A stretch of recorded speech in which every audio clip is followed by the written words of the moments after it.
ফিলিস্তিনের রাষ্ট্র স্বীকৃতি নিয়ে যখন গোটা বিশ্বে তর্ক বিতর্ক চলছে, তখন চমকপ্রদ এক দৃশ্য দেখা গেছে ইসরায়েলের ভেতরেই। প্রধানমন্ত্রী নেতানিয়াহুর কঠোর অবস্থানের বিপরীতে এবার রাস্তায় নেমেছেন সাধারণ নাগরিকরা।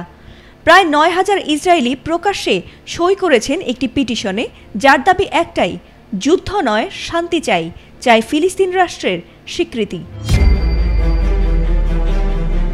এই পিটিশনের আয়োজক ইহুদি আরব সংগঠন জাজিম কমিউনিটি অ্যাকশন, যার উদ্যোগে যুদ্ধকে না, স্বীকৃতিকে হ্যাঁ শিরোনামের এই আবেদনটি ছাড়া হয়। সেখানে বলা হয়েছে, আমরা ইসরায়েলের নাগরিক যারা গাজায় যুদ্ধ চালিয়ে যাওয়ার বিরোধী এবং শান্তিতে বিশ্বাস করি। আমরা বিশ্বের সকল জাতির প্রতি জাতিসংঘের সাধারণ পরিষদের অধিবেশনে ফিলিস্তিনকে স্বীকৃতি দেওয়ার আহ্বান জানাই। আবেদনে আরও বলা হয়েছে, স্বীকৃতি একটি সম্পূর্ণ চুক্তি।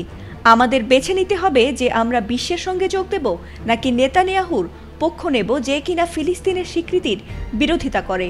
ফিলিস্তিন রাষ্ট্রকে স্বীকৃতি দিতে হবে, কারণ এটি ন্যায়সঙ্গত এবং টেকসই সমাধান। এলএমই সার্টিফাইড বিশ্বসেরা কপারে তৈরি ওয়ালটন কেবলস, যা আপনার স্থাপনাকে রাখবে সব সময় নিরাপদ।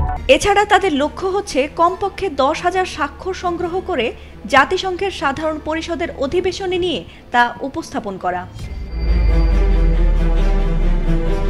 আগামী ২২ সেপ্টেম্বর নিউ ইয়র্কে সৌদি আরব ও ফ্রান্সের যৌথ সভাপতিত্বে অনুষ্ঠিত হতে যাওয়া শীর্ষ সম্মেলনে ফিলিস্তিন স্বীকৃতির বিষয়টি আলোচনায় আসবে। এর আগে যুক্তরাজ্য, ফ্রান্স, কানাডা, অস্ট্রেলিয়া ও বেলজিয়াম স্বীকৃতি দেওয়ার ঘোষণা দিয়েছে। রোববার আনুষ্ঠানিকভাবে ফিলিস্তিনকে রাষ্ট্র হিসেবে স্বীকৃতি দিতে যাচ্ছেন ব্রিটিশ প্রধানমন্ত্রী কিয়ার স্টারমার। কিন্তু এমন পরিস্থিতিতেও গাজায় কোনো অবস্থার পরিবর্তন হয়নি। সেখানে যুদ্ধবিরতির কোনো অগ্রগতি নেই, বরং গত সপ্তাহে গাজা সিটির প্রাণকেন্দ্রে স্থল অভিযান শুরু করে ইসরায়েল।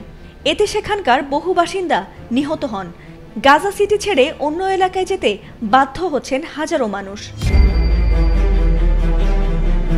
এ অবস্থায় যুক্তরাজ্য সহ কয়েকটি ইউরোপীয় দেশ স্বীকৃতির ঘোষণা দিয়ে বলেছে, এটি কেবল একটি কূটনৈতিক সিদ্ধান্ত নয়, বরং নৈতিক দায়বদ্ধতা। অন্যদিকে নেতানিয়াহু সরকারের দাবি, ফিলিস্তিনকে স্বীকৃতি দেওয়া আর সন্ত্রাসবাদকে পুরস্কৃত করা একই জিনিস। কিন্তু প্রশ্ন থেকে যাচ্ছে, যখন বিশ্বজুড়ে সমর্থনের ঢেউ উঠেছে এবং ইসরায়েলের নাগরিকরাই শান্তির পক্ষে রাস্তায় নেমে এসেছেন, তখন নেতানিয়াহুর এমন কড়া অবস্থান কতটা টিকে থাকবে, সময়ই তা বলে দেবে। ফাতিমা সুলতানা, এটিএন বাংলা।